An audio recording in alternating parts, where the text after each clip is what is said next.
Buen día con todos. Hoy quiero tocar un tema muy recurrente en mí y diría a veces hasta caprichoso, terco y porfiado, algo que tiene que ver con la identificación. Ahora para mí no me queda la menor duda, todo me queda muy claro como lector, como estudioso de la literatura universal, los 5 enemigos directos de la poesía.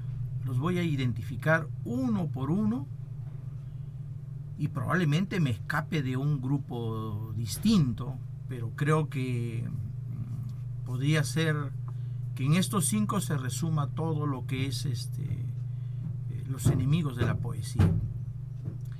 En primer término, creo que el primer enemigo de la poesía son los que yo llamo pseudopoetas, que venden sus emociones crudas, que venden sus sentimientos, sus delirios, digamos, lo que a ellos les hace bien, ¿no es cierto? Expresarse, tener un momento de catarsis, un momento de relax, un momento... Ellos son los primeros enemigos de la poesía porque escriben sus sentimientos y emociones, lo empacan, lo etiquetan como poemas o como poesía. Indudablemente eso en las redes sociales es pan de cada día. Yo diría que aparte de pandemia, se ha vuelto una cultura, se ha vuelto una costumbre donde están atrincherados mucha gente vendiendo sus sentimientos y emociones y tosudamente pues no teniendo ni idea de lo que significa la literatura, de lo que significa el arte, la poesía. Entonces, un primer enemigo que está en primera fila diría fila VIP, son los pseudopoetas que obviamente no tienen ninguna formación literaria, tampoco quieren formarse literariamente, para ellos es tabú, para ellos es algo innecesario, inválido. ¿Para qué si ellos tienen sentimientos? Con los sentimientos basta para ellos para hacer, entre comillas, poesía o hacer literatura.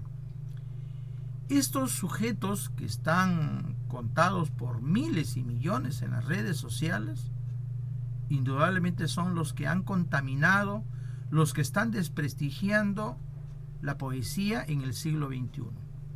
Porque no estaba, antes de este fenómeno de las redes sociales, no estaba en las redes sociales. Hoy se ha afincado en las redes sociales, ha hecho carne, ha hecho cuerpo, está habitando en las redes sociales y prácticamente está pasando como desapercibido y como algo inocuo, algo normal dentro del desarrollo del pensamiento, la cultura y el arte moderno. Esta gente que no tiene formación literaria, que muchas veces son comerciantes, amas de casa, abogados, ingenieros, jubiladas, personas que no tienen otra cosa que hacer que expresar sus estados emocionales, nostálgicos, melancólicos y anímicos, y obviamente eso lo dan por poesía. A mí me parece que eso es algo que no se va a acabar fácilmente. Es algo que está prosperando, que va a crecer, que se va a hacer, inclusive se va a hacer un gueto de atrincheramiento donde hay la autodefensa, donde ellos sienten que es su derecho ininculcable, ¿no es cierto?, a vender emociones, pero etiquetándolo por poesía. Nadie prohíbe que la gente publique sus sentimientos y emociones, pero creo que sí, me parece un desatino, un despropósito llamarlo poesía y llamarlo poeta al que escribe sus emociones en crudo, en bruto, sin que haya de por medio, digamos, un trabajo estético ni una intención estética. En segundo lugar, ahí nomás pegadito, están los pseudogrupos literarios, pseudoliterarios, los grupos pseudoliterarios, que son los que cobijan, aglutinan, cual manicomio o cual antro, acobijan a todos estos pseudopoetas. Y un identikit un photocheck que ellos tienen es muy claro identificar, un identikit es clarísimo. Ese identikit se da que si uno le hace el seguimiento, son centenares de grupos que hay en las redes sociales, centenares, y yo ya había hecho un top, ¿no es cierto?, de los principales países de donde se origina o tiene mayor cantidad, obviamente, de miembros, empezando por México, seguido por Argentina, continuado por Colombia, Venezuela y Bolivia, países sudamericanos. Probablemente en Europa haya otros grupos, pero en Sudamérica estos países están en primerísima fila, ¿no es cierto?, en la cantidad de miembros. Pero vamos a analizar, digamos, cuál es el perfil característicos de esos miembros. Es gente que no tiene formación académica, número uno. Lo siento, si ustedes no tuvieron, no tienen por qué echarle la culpa a los que sí lo tienen. Lo siento, si ustedes no fueron a la universidad, no tienen por qué echarle la culpa resentida o renegadamente a los que sí fueron. Y es más, no tienen formación literaria ni tienen un conocimiento literario. Mucha de esta gente, que es la que se irroga ser poeta, tiene un identikit o un photocheck que lo ponen no en pequeñito sino en grande, que son los diplomas, los famosos, entre comillas, diplomas virtuales, pero ¿a mérito de qué? ¿A cuenta de qué? En realidad, si uno va y persigue y le hace un seguimiento a estos miembros, uno se va a dar cuenta que en sus muros personales, no en los grupales, porque de ahí se emana, hay un administrador, hay alguien que hace con una sola plantilla, cambia los nombres, es el mismo tenor para todo. Ese identikit, ¿no es cierto?, hace que justamente la gente crea que tienen un valor, la gente crea que lo están homenajeando, que los están declarando doctor honoris causa, que los están declarando primeras damas, que los están declarando poetas intergalácticos, que los están declarando poesía y pluma. O sea, hay una retahíla, digamos, de grupos con sus respectivos, muy rimbombantes, por supuesto, muy barrocos, muy rimbombantes sus diplomas virtuales. Pero esos diplomas virtuales no tienen valor. ¿Por qué no tienen valor? Porque sencillamente los firma alguien que no tiene ningún respaldo académico, ningún respaldo literario. O sea, no puede ser que alguien, porque forma un grupo, digamos, donde se amontona y se aglutina la gente para recibir, entre comillas, estímulos, termine firmando un documento que no le consta la calidad del texto que obviamente se produce o por lo que se da. Se da el documento, se da el diploma a todo el mundo, y hoy qué gran chamba, obviamente del diseñador gráfico que se pone a cambiarle los nombres a todo el mundo para dar 100, 200, 300, 400, 500 diplomas semanales a todas las personas que han puesto sus escritos. Obviamente son grupos que tienen 12,000, 14,000, 20,000, entre comillas, miembros, y de cuando en cuando pues publican, algunos publican 20, 30, pero a todos se les da, y a nadie se le evalúa, a nadie se le meritúa si esos textos en realidad tienen calidad literaria. Cero calidad literaria. Todos estos pseudo grupos pseudo literarios no tienen calidad literaria, y no porque creo que con esto les quito el mérito, los quiero hacer que se sientan mal o que no publiquen. Van a publicar, hable o no hable, critique o no critique esta situación, haga un llamado de atención, lo van a hacer siempre, o sea, es totalmente absurdo creer que porque emito un juicio de opinión, una crítica basado en hechos puntuales, concretos, diagnósticos globales de lo que pasa en las redes sociales, lo van a dejar de hacer. No, muy por el contrario. Ellos están plenamente convencidos que lo están haciendo bien, que es su derecho. Porque obviamente los grupos se autodefienden. Yo digo, son guetos, ¿no es cierto?, que aparte de entregarse diplomas írritos, válidos, bamba, güeros, que no tienen ningún valor porque no hay ningún mérito, para entregar un diploma, para entregar un certificado, tiene que haber un mérito. Porque si no hay el mérito y todos reciben por igual, no tiene valor sencillamente eso, aquí o en la China, en cualquier parte. Desde el punto de vista racional, intelectual, no tendría valor que se le entregue diplomas a todas las personas que participan en un concurso, en una competición literaria, en un juego floral. Si se les entrega a todos, el diploma pierde seriedad, pierde prestigio, porque solamente se le debe entregar, bueno, de acuerdo a las bases, qué sé yo, a los 3 primeros puestos y de repente a 1 o 2 menciones honrosas. Pero si yo empiezo, si en el concurso participan 1000 personas y a las 1000 personas les doy el mismo diploma, ¿dónde está el valor? ¿Dónde está el mérito? No tiene sentido, no tiene valor. O sea, eso es lo que ocurre con los diplomas virtuales, que en realidad sencillamente se lo entregan porque alguien manda cualquier disparatada. Manda un texto, disparate, y obviamente termina recibiendo un diploma. Y justamente decía que en estos, si hacemos el seguimiento, estos pseudopoetas tienen todo, digamos, su FEI lleno de diplomas virtuales, pero no hay la poesía, no está el texto. O sea, curiosamente están los diplomas. Oiga, están llenos, es una vitrina llena. Y si yo voy a buscar, digamos, por ahí un resquicio para ver la calidad, digamos, tanto diploma tiene este señor, debe ser algo importante para ser, digamos, poeta.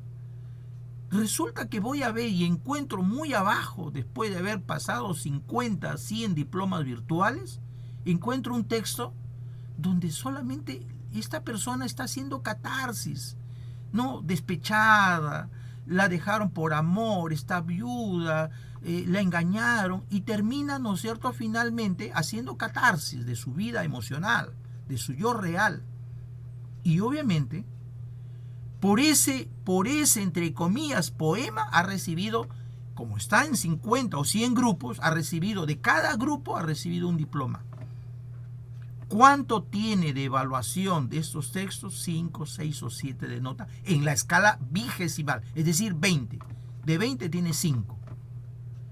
¿Dónde está el mérito, por Dios? O sea, yo creo que ahí, por eso digo que en segundo orden, los grupos pseudoliterarios que hay tienen mucho la culpa a el estado de degeneración, al estado básicamente de hundimiento de la estética y la poesía, porque ellos, digamos, pregonan que hay que escribir sencillito, con el corazón, con el alma, porque de esa manera llegamos a todo el mundo. Oigan, señores, eso no es poesía, por Dios, entiéndalo bien. Eso es un discurso coloquial, emocional, afectivo, es un discurso que tiene mucho de terapia, mucho de desfogue, pero no tiene nada de estético, no tiene nada literario. Lo literario está asociado a lo estético, por Dios. No piensen que porque hago un garabato ya soy pintor. Yo no sé si, bueno, digamos, en dibujo todavía no he visto en la magnitud como lo que está en literatura, no he visto en dibujo que alguien por algún garabato que haga, ¿no es cierto?, ponga ahí, haga disparates, haga garabatos, reciba el título, digamos, de pintor. Todavía no he visto ese caso. Sí conozco algunos casos por aquí nomás cerca, donde alguien garabatea cualquier tontería, ¿no es cierto?, como que haciendo juego, tirando dardos, y termina pues eso llamándolo pintura. Sí conozco un loquito por acá. Y obviamente, pero en poesía esto es moneda corriente, es pan de cada día. Cualquier persona que amanezca, que ha soñado y cuenta su sueño, eso lo cuenta como poesía y lo toma como poesía, lo toma como un poema. Entonces, creo que los grupos pseudoliterarios están cumpliendo un mal papel. Número uno, por quien tiene la osadía y la desfachatez de entregar diplomas virtuales a diestra y siniestra sin tener ningún conocimiento, ninguna valoración. O sea, ¿para qué entregarles? Para elevarle la autoestima, para hacer que la gente escriba, el grupo se mantenga dinámico. Eso no me parece, porque eso es populismo. Es como el candidato que sale a regalar vituallas o sale a regalar cajitas de fósforo, bolsitas de arroz, digamos algunos caramelitos para obtener un voto. Ese es el populismo con la que los politiqueros se manejan para, obviamente, hacer que la gente, entre comillas, vote por ellos. Y en literatura, los grupos pseudo literarios también tienen la peculiaridad, ¿no es cierto?, de entregarle, aparte, obviamente, de entregarle que el mejor poema, el mejor poeta de la semana, les entregan también con títulos, por ahí una titulachería grande, ¿no es cierto?, poeta universal, embajador de la cultura, embajador de la paz, o sea, y de países estrambóticos. De países, obviamente, encontramos unos grupos de países estrambóticos que en realidad yo no sé si en el Tíbet, en el Himalaya, en el Medio Oriente, yo no sé, en Arabia Saudita, si hay, por ahí hay poetas.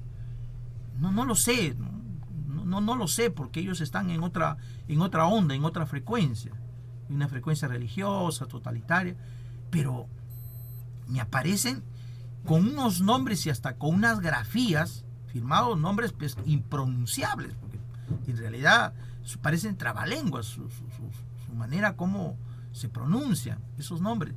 En realidad gente inexistente para mí, gente de otra galaxia, gente fantasma, pero que aparece ahí, ¿no es cierto?, de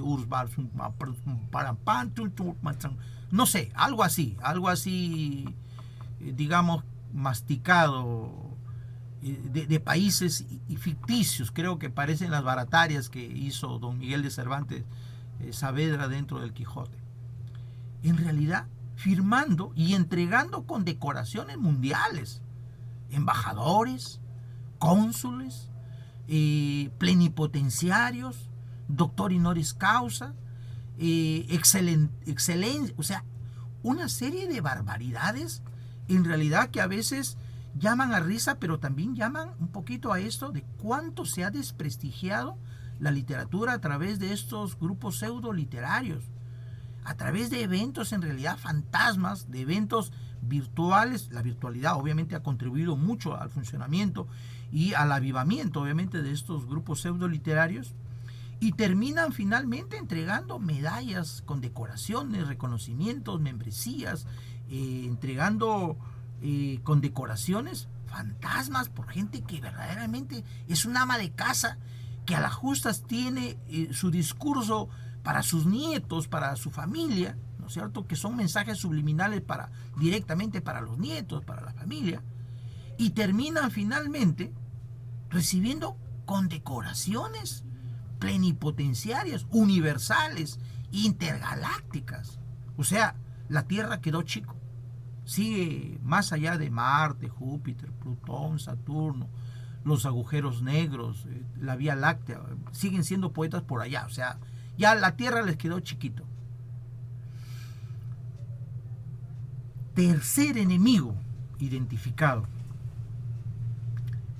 Aparte del pseudo poeta, aparte de los grupos pseudo literarios, también están los piropeadores en las redes sociales, los que piropean, siguen a una mujer bonita, guapa, que ponga un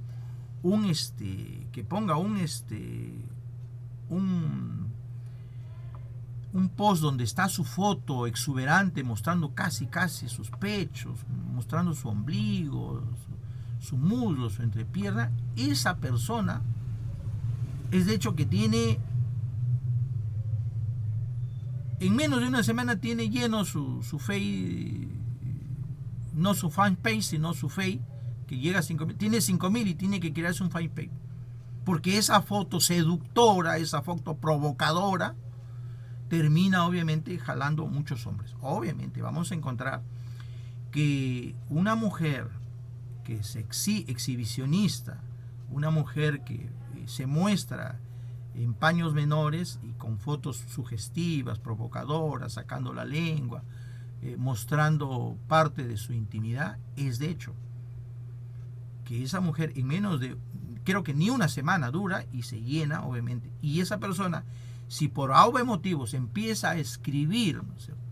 He salido a la calle y resulta que me he comprado un bikini, una tanga, y estoy feliz porque el color siempre lo quita.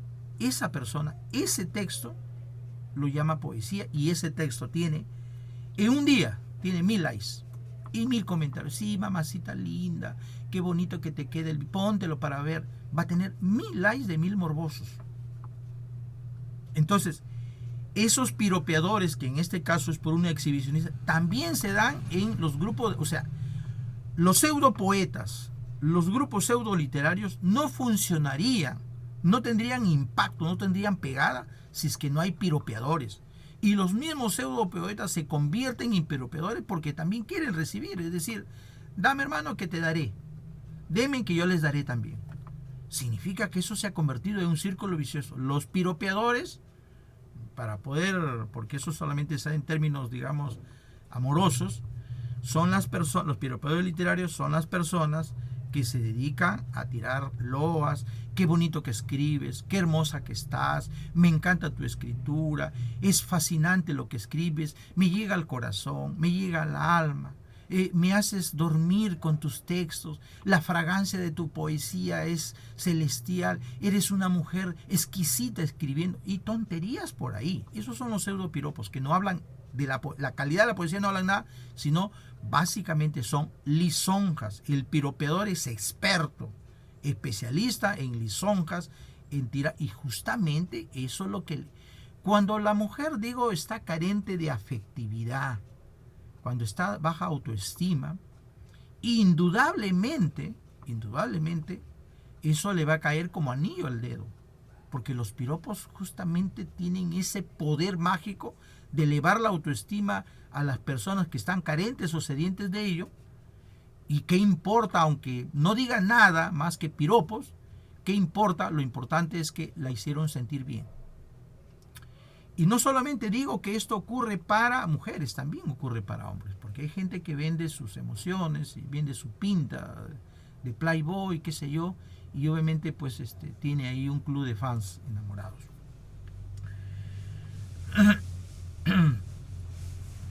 Otro elemento, un cuarto elemento, son la proliferación de las editoriales con carácter comercial. Muchas de las editoriales que hay en las redes sociales, y voy a poner el ejemplo de Amazon, que me parece a mí que está de manera mundial, está vendiendo libros a diestra y siniestra, pero sin calidad literaria. Creo que de 100 libros, de 100 títulos que publica Amazon, creo que 1 o 2 tienen calidad literaria. El resto es cebo.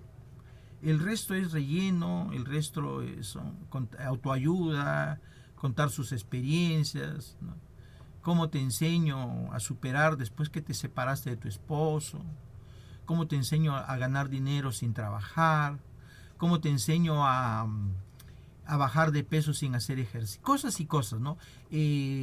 La vida después de la adultez, ¿no? Cómo te enseño a pasar una vida feliz, cómo te enseño a ganar más amigos y cosas así, ¿no? Cosas de autoayuda.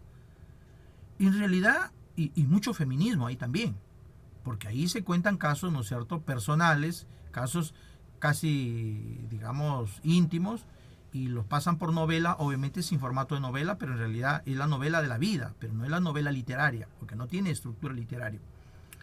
Entonces las editoriales comerciales se han convertido básicamente en proveedores, se han convertido en un mercado donde la gente va, llega y quiere vender sus productos y le ofrecen, mira, te doy dame tu libro, si lo compran, yo te doy regalías, y en realidad en algunos aciertan, porque hay mucha publicidad, hay mucho marketing, aunque no tenga calidad en los textos marketeados, obviamente alguien por curiosidad los compra, y después se da cuenta de que no tiene ninguna calidad literaria, no tiene ningún valor, pero finalmente terminamos vendiendo, digamos, la idea de que se están vendiendo los libros.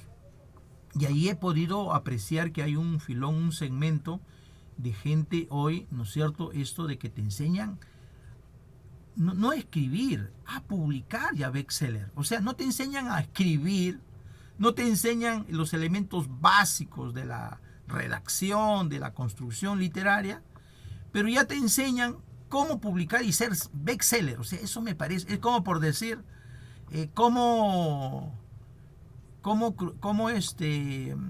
llegar de un pueblo a otro pueblo sin caminar, ni en burro, ni a pie, ni en carro, ni en avión, ni en barco, ni en nada. ¿Cómo llegar así por arte de magia al otro? ¿Cómo llegar a la colchoneta sin pasar por el palo de valla, digamos, y sin utilizar garrocha? ¿Cómo llegar, digamos, a ganar? O sea, significa que yo gano, pero no me debe costar ningún esfuerzo, ningún talento.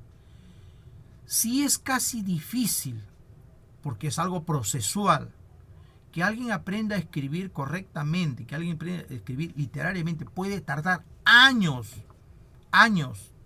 diría yo, para que una persona llegue a escribir literariamente, cuando lo haga de manera consciente, no los fines de semana, o cada vez que se acuerde, o cada vez que está bajoneado de emociones, de sentimientos, sino cada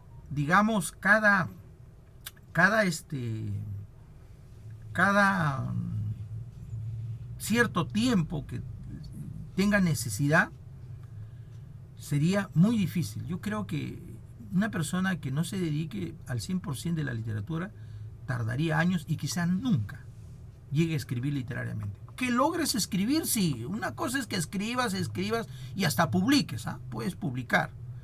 Pero obviamente escribir literariamente demanda menos, puedes hacer bestseller. Pues es una gran estafa, una gran mentira que alguien te diga que te va a enseñar a escribir bestseller, publicar bestseller. O sea, hay una necesidad, un afán de querer tener fama, pero sin que te haya costado, sin que te hayas esforzado o haya sido un tránsito.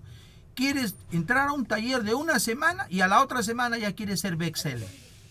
Por Dios, ¿qué es eso? Eso es un engaño a muchachos. Creo que es un engaño totalmente descabellado y totalmente fuera de lugar. Las editoriales comerciales juegan ese papel porque se constituyen en referentes y elementos de validación. Yo he podido entrar y comprar algunos textos de Amazon por recomendación, o mira que mi libro está acá, y la verdad que, déjeme decir, es un completo engaño, absolutamente total, es un completo engaño, y yo no puedo validar, no puedo decir que un libro publicado por Amazon sea un libro, literariamente hablando, sea un libro de calidad. Que puede tener tapa bonita, diagramación hermosa, muy sí, pero a mí, básicamente, como escritor y como lector, no me interesa la tapa, que sea de pan de oro, que sea de colorinche, que sea, qué sé yo, con sellos de agua. No me interesa la tapa. Me interesa lo que hay dentro. Ni siquiera me interesa si el papel es el más caro, el Kimberley, el marfileño. No me interesa eso. Como lector, a mí me interesa el contenido. Porque hay obras literarias, entre comillas, obras de Amazon que están muy bien bonitas, encuadernadas, muy bien cuidadas comercialmente, como imagen muy bien cuidadas. Pero literariamente, no. Porque no hay un filtro, no hay un control de calidad. O sea, estas editoriales, y así como Amazon, que es la más grande, también en muchos lugares hay gente que de manera comercial, sin tener un criterio de crítico literario, sin tener un criterio de especialista, publica antologías y donde obviamente la gente paga su antología y obviamente, aunque sea un texto de mala calidad, porque pagó, lo sacan. Entonces las antologías también han perdido, por de paso ahí con estas editoriales, han perdido seriedad, valor y calidad, porque obviamente lo que prima y lo que interesa es la parte económica. Y hay gente que cree que porque tiene dinero ya debe llamarse poeta, porque si da plata para una antología, obviamente como da plata, ya está en la antología y cree que porque está en la antología ya es poeta. Falso, totalmente falso. No, no porque publiques un libro de manera personal, con tu propio peculio, o porque publiques una antología, eres poeta. La poesía en realidad es el resultado de una valoración de un producto, de un texto. Y hay textos que, estando en antologías, a veces con personajes de mucha talla literaria mundial, porque están metidos ahí y es comercial, muchas veces terminan confundiendo. Pero si estoy ahí junto a fulano de tal, ya soy poeta. Creo que eso es un autoengaño que se hace la gente, y obviamente por eso es que las antologías han perdido básicamente esa función que significa ser antología, esa función que significa, digamos, seleccionar lo mejor previo a un criterio de un juicio de un experto, no del juicio crematístico, lucrativo, de alguien que quiere vivir, digamos, de las ediciones, o que vive de las ediciones. Creo que eso lo tenemos que, obviamente, entender y comprender, que las editoriales comerciales, porque sí hay editoriales respetables, no vamos a decir que todos, hay autoediciones también respetables, no vamos a decir todos, pero eso de 100, 1 o 2. El resto son editoriales comerciales, que lo único que les interesa es rescatar, obtener recursos económicos, y no estoy hablando de $10, que me parece $10 una cosa básica, miserable, elemental. Estoy hablando de $50 para arriba, que piden normalmente la gente que quiere recibir 10 libros o 5 libros, pero estando dentro de la antología. Y hay gente que obviamente pues tiene los recursos económicos, o se las ingenia para reunir dinero, con tal de aparecer en una antología y con tal de autoengañarse que ya es poeta por eso. Entonces, para mí, un cuarto momento son las editoriales, las que cumplen también este rol de masificación de la pseudo literatura, de la pseudo poesía. Y quería dejar para el quinto lugar a alguien que con mucha autoridad, porque yo me formé en una universidad para enseñar literatura como docente, son que el quinto enemigo de la poesía son los docentes, son los maestros gramaticalistas, que solo les interesa la doxografía biobibliográfica de los textos, la historiografía de la literatura, la corrección ortográfica de las palabras y nada más. Y digo esto porque enemigos, porque ellos son los que justamente hacen el efecto multiplicador de lo bueno o lo malo que se puede enseñar en literatura en las escuelas, en los colegios y en las universidades. Porque ellos son los corresponsables de que haya gente que no tenga criterio para entender el fenómeno literario, ni tenga herramientas suficientes para construir un texto literario. El no dotarle en la educación básica, secundaria, universitaria, el no dotarle a los maestros, a los docentes, de herramientas para crear, para leer y para interpretar textos literarios y valorar, creo que es un gravísimo error, porque solamente se les enseña teoría, idealismo teórico, y no se les entrega herramientas para que ellos mismos ni siquiera tienen herramientas como docentes para construir y saber cuáles son los elementos intrínsecos que tiene un texto literario. Un cuento, una novela, un relato, una leyenda, un mito, un apólogo, un soneto, una elegía, una endecha, una décima. No tienen herramientas, solamente lo ven por fuera, ven solamente la cáscara, ven por fuera, pero no tienen herramientas para poder deconstruir y valorar lo que internamente tiene alguna de estas especies literarias. Número 1. No tienen herramientas, no tienen, digamos, una rúbrica que permita identificar el valor de un texto literario a partir del discurso tropológico, a través del discurso retórico. Porque la escuela se ha quedado pedagogizantemente solamente en la intención moralizadora pero no hay una valoración estética de un producto literario. Entonces el maestro repite el discurso manido, el discurso tradicional de buscar mensajes positivos dentro del discurso estético y literario. Porque lo único que interesa es enseñar, ejemplificar, moralizar y construir una imagen de hombre, de ciudadano, pero utilizando lo que es estético para llevarlo al terreno pedagógico. ¿Que eso está mal? No está del todo mal. Pero esa dimensión estética que no ve el maestro es porque no tiene conocimiento estético, no tiene teoría estética, no tiene herramientas estéticas, no tiene herramientas lingüísticas capaz de dotarle a sus estudiantes antes que de pedirle que traiga un cuento hecho sin darle los elementos.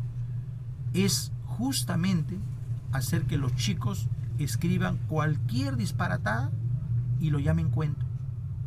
Una mezcla entre o mito, o leyenda, o tradición, o cuento, o relato, y terminamos haciendo un híbrido. Y no establecemos diferencia entre un cuento, entre un mito, entre un apólogo, entre una leyenda, entre una tradición. No establecemos, porque obviamente el maestro le enseña elementos básicos.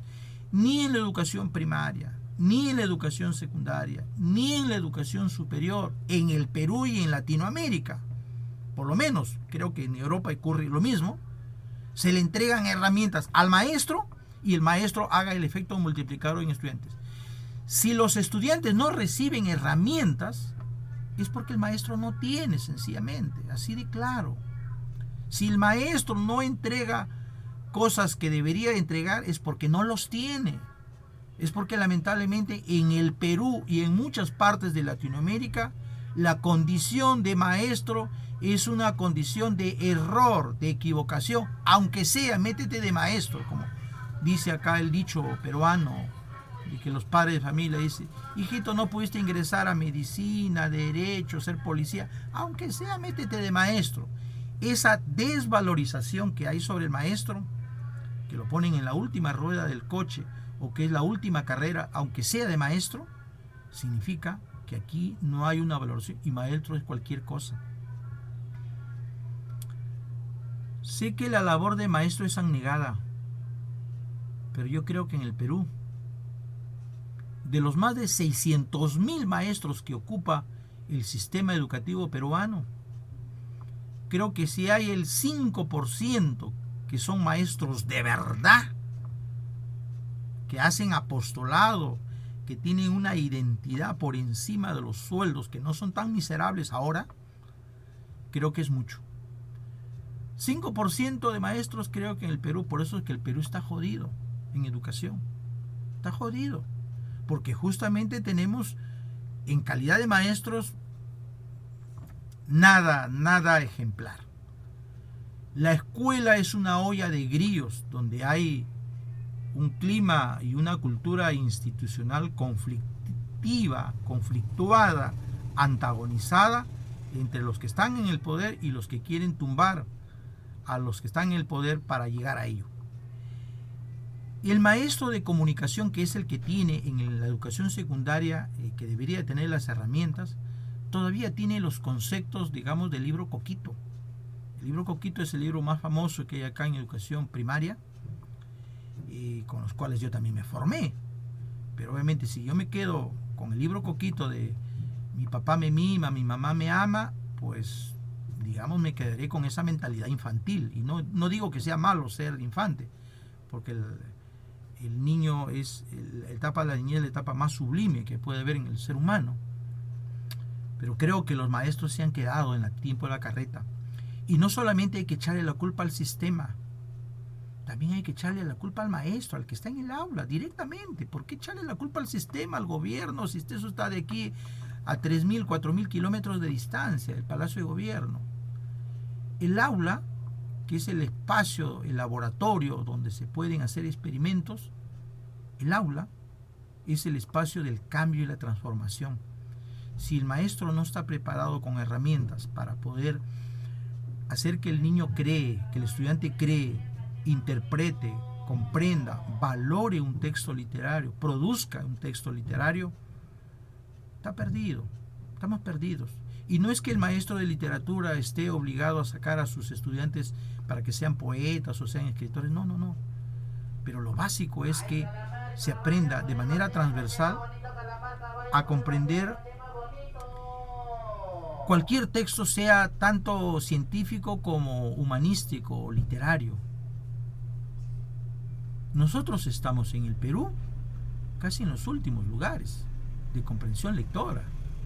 Y eso lo sabemos los maestros de literatura, los maestros de comunicación. Estamos en los últimos lugares, así que no nos hagamos los mártires y a veces nos hagamos los exquisitos, de decir, ay, pero para lo que me pagan, mejor me meto a otra cosa. Bueno, pues ¿para qué te metiste a maestro si sabes que el maestro siempre, no solamente, digamos, ahora, desde hace siglos, desde hace muchos años, el maestro siempre ha sido mal pagado?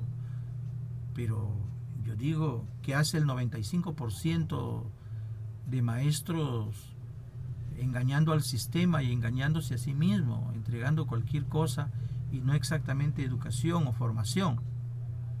Creo que también ahí, para mí, un enemigo de la poesía es el maestro por omisión, por no dotarse de herramientas, por no entregar herramientas y por seguir manejando conceptos o criterios de lo que es literatura, solamente basado en los mensajes que debemos de encontrar sí o sí en los textos literarios.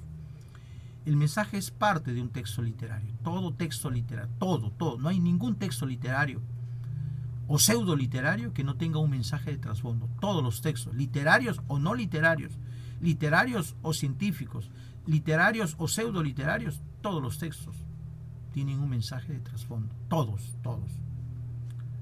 Lo importante es que yo enseñe al estudiante a dilucidar, a comprender, a deconstruir, a analizar, a interpretar un mensaje literario. 5 enemigos de la poesía que están allí vivitos y coleando y probablemente ganen la batalla, probablemente sean más. Sí, eso sí, sé que son más, pero son los que menos hacen poesía en el Perú y en el mundo.